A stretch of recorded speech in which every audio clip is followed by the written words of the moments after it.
El Señor esté con ustedes. Y con tu espíritu. Lectura del Santo Evangelio según San Marcos. Gloria a ti, Señor.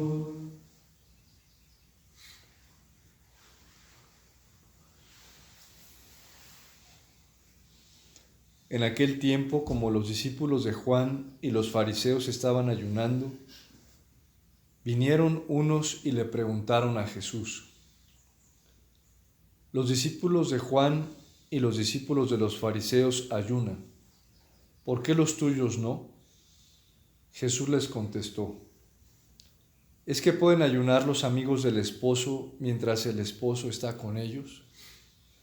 Mientras el esposo está con ellos, no pueden ayunar. Llegarán días en que les arrebatarán al esposo, y entonces ayunarán en aquel día. Nadie echa un remiendo de paño sin remojar a un manto pasado, porque la pieza tira del manto lo nuevo de lo viejo y deja un roto peor. Tampoco se echa vino nuevo en odres viejos, porque el vino revienta los odres, y se pierden el vino y los odres. A vino nuevo, odres nuevos. Palabra del Señor. Gloria a ti, Señor Jesús.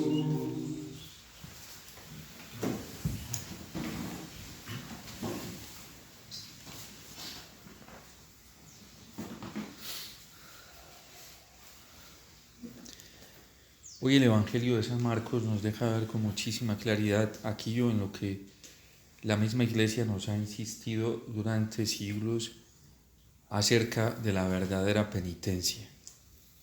De hecho, en los tiempos penitenciales de manera fuerte, aunque son muchos, pero la Iglesia tiene unos tiempos penitenciales fuertes que nos hacen ver con muchísima claridad cuál es el sentido profundo y claro de la verdadera penitencia, como lo son el tiempo de Cuaresma, para el cual ya nos estamos preparando, que se acerca, y el tiempo de Adviento, que lo hemos vivido antes de la Navidad, pues la Iglesia misma nos va indicando con muchísima precisión el sentido de la verdadera penitencia.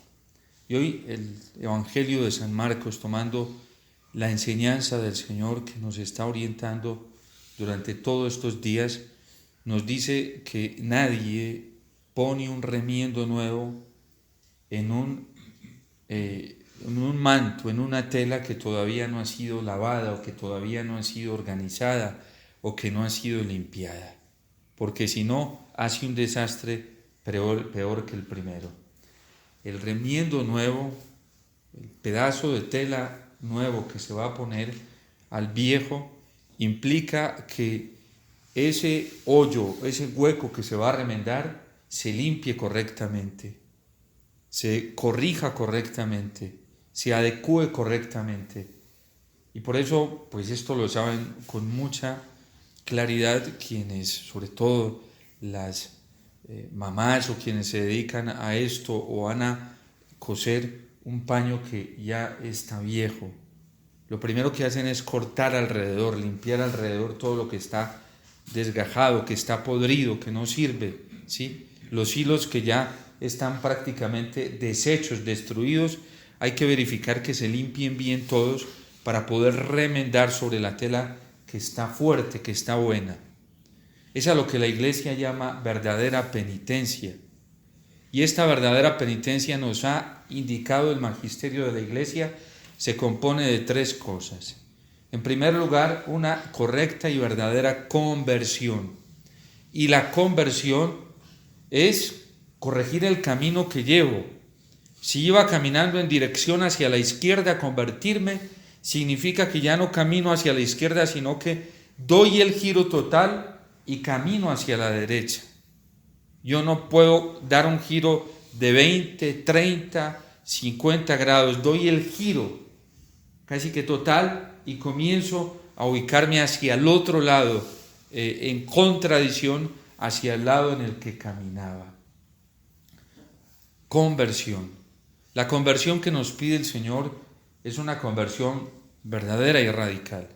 Si antes vivía para mí mismo, ya no puedo vivir para mí mismo, y lo trae claramente las renuncias que hacemos para el bautismo y la renovación en las promesas bautismales. Renuncio a mí mismo, a mi mentira y a mi soberbia. Si antes vivía para el mundo y hacía pactos con el mundo, hoy ya no puedo hacerlo. No, es que hoy sí, mañana no y pasado mañana sí. No, es un cambio radical. No puedo hacer pactos con el mundo de ninguna clase. En tercer lugar, la renuncia total al mal y al pecado. Total, no a medias. Totalmente. Eso implica la conversión. Entonces, la penitencia verdadera, esa penitencia que está pidiendo el Señor en el Evangelio para poder echar el vino nuevo, requiere en primer lugar la conversión. En segundo lugar, también la Iglesia nos lo indica con muchísima claridad. Una verdadera penitencia trae arrepentimiento. El hijo pródigo se arrepiente de todo lo que estaba haciendo, reconoce que lo que estaba haciendo no era correcto, no estaba bien, y que haber pedido la herencia y haberse malgastado el dinero y haber estado fuera de la casa, eso no estaba bien hecho. Y si nosotros no reconocemos que esa condición nueva no estaba bien y seguimos creyendo una mentira de pensar que sí eran correctos nuestros comportamientos, nuestras actitudes, nunca vamos a salir de ahí. El arrepentimiento implica un reconocimiento verdadero de que lo que se estaba haciendo no era correcto, no estaba bien. Y ahí está el arrepentimiento. Ya sé qué haré, todo lo que he hecho estaba mal, me arrepentiré, iré a la casa de mi padre y le diré que he pecado contra el cielo y contra él, y que ni siquiera merezco llamarme hijo suyo. Y en tercer lugar, la penitencia verdadera trae la corrección, la reparación, no la exigencia. Cuando hay penitente, el penitente no exige. No viene a Dios tratándolo como si fuera un medio para alcanzar un fin. Entonces, Señor, como ya renuncié al pecado, como ya renuncié a mí mismo, ahora sí me tienes que dar todo lo que yo quiero, lo que yo deseo. Y es tomar a Dios como medio y no como fin. El verdadero penitente no le exige nada a Dios. Ya seguiré a la casa de mi padre y le diré que he pecado. Y que me trate como un esclavo. No le voy a exigir que me trate como un hijo. No le voy a exigir ni siquiera que me trate como un ministro de la casa. Tampoco. Que me trate como un esclavo. No hay ningún tipo de exigencia. Cuando hay exigencia todavía en nuestro corazón para con Dios, es porque no hemos llegado al grado de la penitencia que está reclamando en el Evangelio. Es que nosotros a Dios no podemos verlo como un medio para alcanzar cosas. Dios es un fin. Y es el fin hacia el que todos debemos aspirar y necesitamos aspirar. Y Dios no tiene ninguna obligación con nosotros. Ninguna. Todo lo que tenemos, que hemos recibido, ha sido puro don gratuito. Gratuito desde el amor. Y cuando uno es consciente de que todo es un don gratuito, uno no tiene por qué estar exigiendo, uno no tiene por qué estar reclamando, uno no tiene por qué estar reprochando. A los hijos y a las hijas del Fiat se nos pidió, por el estilo de vida nuestra y la naturaleza misma, nuestra identidad, la promesa de humildad. Y la humildad nos lleva a asumir esa realidad de condición de criaturas frente a nuestro Creador. Imagínense una criatura quejándosele al Creador porque no les gustó las manos como se las hizo. Qué feas, qué horribles, ¿por qué no me las cambias? O porque me dio unos ojos que a mí no me gustan los del otro. o porque me dio estas cualidades y a mí no me gusta, ¿por qué no me dio otras cualidades? Quejándose ante el Creador. Quien reconoce su condición de criatura no reclama, no reprocha, no exige, constantemente agradece y no se siente merecedor. Y el llegar a esa conciencia lleva a vivir en un sentido de una profunda alegría, de una profunda realización, de una profunda paz y sobre todo en un camino de justicia para con Dios y para con los hermanos. A nosotros nos cuesta mucho aceptar a los demás porque todavía no hemos llegado a la verdad del amor. Quien llega a la verdad del amor y ve a Dios como verdaderamente es un Dios amor, un Dios que se desborda por nosotros, ni siquiera da cabida a los celos, ni siquiera da cabida a la envidia, ni siquiera da cabida a la competencia, ni siquiera se siente tan pleno, tan realizado en sí mismo, con tanto amor que ha recibido de Dios, que tiene una visión diferente frente a los demás, muy diferente. Y esa es la actitud de un corazón penitente, porque ya no hay necesidad de estar mirando a ver en qué ha progresado o en qué ha caído el otro, si ha caído para reprocharle y condenarle, o si ha progresado, entonces ¿por qué yo no lo tengo y yo debería tener esto? Y no vienen esos complejos tan terribles de inferioridad que le hacen tanto daño a la persona, porque si hay complejo de inferioridad cuando no se experimenta la realidad de hijo de Dios, cuando no se vive en esa dimensión de hijo de Dios, cuando no vivimos en esa alegría de ser sus hijos, cuando no nos sentimos plenos con el Señor, cuando no es el motivo de nuestra alegría. Y entonces estamos buscando otro tipo de motivaciones en este mundo para estar felices. Y eso demuestra que no hay penitencia, que el corazón no es penitente. La alegría más profunda viene precisamente de ese sentido profundo de humildad delante de Dios. Y por eso tenemos que pedirle mucho al Señor la gracia de vivir dentro de la verdad del amor. El mundo hoy, ¿por qué vive como vive la humanidad dentro de la iglesia? ¿Por qué estamos como estamos? Porque hemos dejado a Dios a un lado. Y ya esta humanidad tiene su propio Dios. Y la iglesia también se ha construido un Dios a su manera. Y en la iglesia, muchos de nosotros, los sacerdotes, los religiosos, las religiosas, los fieles bautizados, tenemos diseñado un Cristo a nuestra manera. Y ese Cristo que hemos diseñado y que estamos predicando y que estamos enseñando muchos que es un Cristo falso, un pseudo-mesías, no satisface a nadie. Y nos estamos dando cuenta por la falta de conversión que hay hoy en la iglesia, la falta de conversión que hay en el mundo.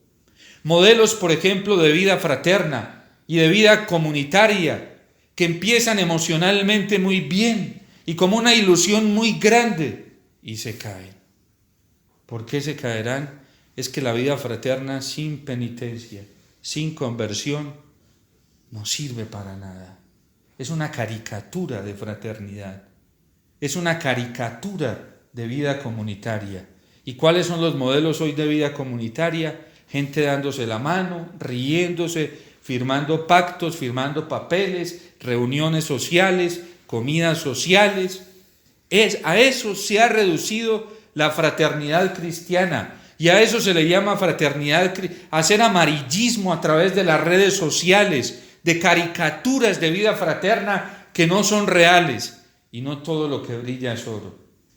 Habría que recordar a un padre de la iglesia, San Doreto de Gaza, cuando dice, bueno, en el cotidiano vivir, a ver cómo vivimos todos, porque ahí es donde se conoce si eso que brilla verdaderamente es oro o ese metal que parece precioso está lleno de corrupción por dentro.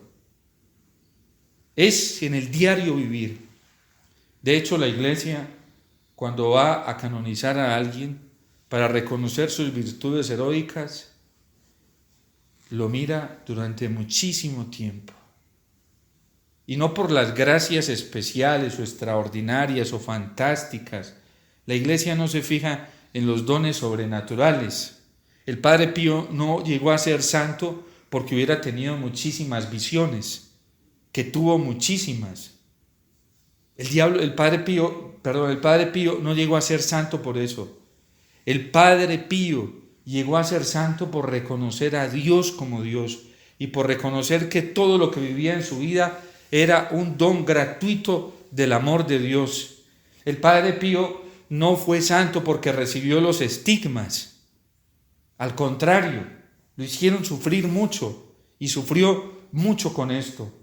El Padre Pío llegó a ser santo porque reconoció en él el amor de Dios y vivió del amor de Dios, no del amor del mundo, ni vivió para el mundo, vivió para el Señor, y viviendo para el Señor aprendió a vivir para los demás. Si este paño viejo no se arregla primero, el remiendo no se va a poner encima, y el Señor no lo va a poner encima, porque después se tira y se daña, y el daño es mucho peor que al principio. A vino nuevo, odres nuevos. Con razón la Virgen ha llamado desde hace tiempo a la humanidad a la penitencia, y nos incomoda que nos digan que nos tenemos que convertir. Pero nos gustaría mejor que nos dijeran que somos unos santos. Nos gustaría mejor salir a la calle y que todo el mundo nos hiciera honores, alabanzas y nos extendieran pétalos de rosa. Nos gustaría mejor ser tendencia en las redes sociales y que nos sacaran como protagonistas. Y nos gusta estar al lado de los protagonistas, a ver si de pronto nos voltean a ver. Este complejo de inferioridad en el ámbito espiritual que vivimos hoy dentro de la Iglesia es tan terrible, que a muchos de nosotros los ministros se nos dio por ser mostrones externos. Y entre más espectáculo demos, entre más gente tengamos a nuestro favor, entre más reconocimientos tengamos, así nos sentimos mejor. Hay una vaciedad tan grande que se manifiesta en esos complejos de superioridad, de propaganda, de protagonismo, de ser notorios. Y allí, lastimosamente, el vino nuevo todavía no ha podido llegar. No ha podido cundir en ese corazón. ¿Por qué? Porque el vino nuevo del Señor no va a poder llegar si el odre no está purificado. No ha empezado un camino de verdadera penitencia. La Virgen nos lo dijo en Fátima y nos lo ha dicho en muchas de sus manifestaciones. Y la Iglesia necesita conversión, empezando por nosotros la jerarquía. Así nos incomode. Lastimosamente, hoy hay sacerdotes que si usted les dice, padres como usted no hay en ninguna parte, usted es una belleza, ¿sí? Y le dicen, no, usted es otro santo, usted es lo mejor que puede tener la Iglesia. Pero si alguien le dice, padre, a usted le hace falta conversión, hay que cambiar, que se le note más el amor por el Señor, que se le note el amor se fastidian, y usted se convierte en su enemigo. Eso nos fastidia. ¿Por qué nos fastidia? Si es la verdad más profunda para nosotros hoy en el mundo y en la Iglesia. La Iglesia todavía no ha canonizado a ninguno de los que estamos vivos. Ni lo va a hacer. Ni lo va a hacer. La Iglesia no canoniza nunca. En los 2000 años de historia, la Iglesia no ha canonizado al primero en vida. No ha canonizado al primero en vida. Eso se tiene que ver después. Y eso tiene que aparecer después, es que nos damos cuenta. Porque muchos prototipos de santidad que tenemos hoy no son reales, no son verdaderos. Y el criterio de santidad que tiene mucha gente dentro de la Iglesia es falso, como dice el Señor en el Evangelio de San Juan a los fariseos. Ustedes les gusta darse en gloria los unos a los otros, les gustan estarse adulando los unos a los otros y para eso viven, para adularse los unos a los otros, porque nos gusta la adulación de los hombres, nos gustan las alabanzas de los hombres. Y por eso estos pellejos viejos, hoy más que nunca, necesitamos conversión. Estos trapos viejos necesitan ser remendados correctamente. Así nos incomode. Y qué bueno que venga la verdad del Señor a incomodarnos. Qué rico que venga el Señor a desestabilizarnos. Qué bueno que venga el Señor a mostrarnos la verdad que verdaderamente somos nosotros. Y qué rico y esperanzador porque nos queda el Señor. Que volvamos al Señor. Ese es el deseo más profundo del corazón de la Virgen y el deseo más grande del Padre Celestial, que retornemos a su Hijo. ¿Quiénes somos nosotros sin el Señor? Nadie. Aunque hablara todas las lenguas de los hombres, si me falta Cristo, porque para San Pablo la caridad es una persona y es Cristo. Y aunque hablara todas las lenguas de los ángeles, si no tengo ese vino nuevo, nada soy. Aunque tuviera una fe tan poderosa para mover montañas, si no tengo a Cristo, que es el amor, nada soy. Aunque entregara mi cuerpo a las llamas y me desprendiera de todas las riquezas que tuviera, si no tengo a Cristo, que es el amor, si no tengo ese vino nuevo, de nada me sirve. No son las muchas cosas que hagamos o que digamos o que mostremos, es la verdadera vida del Señor en nosotros. Por eso pidámosle al Señor la gracia de caminar hacia Él. Y el nivel más alto de conversión se manifiesta cuando una persona es obediente a la voluntad del Señor, a su palabra. Y eso nos está diciendo hoy la carta a los Hebreos. Y ahí está el nivel más alto del sumo sacerdote y la perfección más grande de su ejercicio, en la obediencia a Dios y a su palabra, con clamores y lágrimas. Obedeció la voluntad del Padre.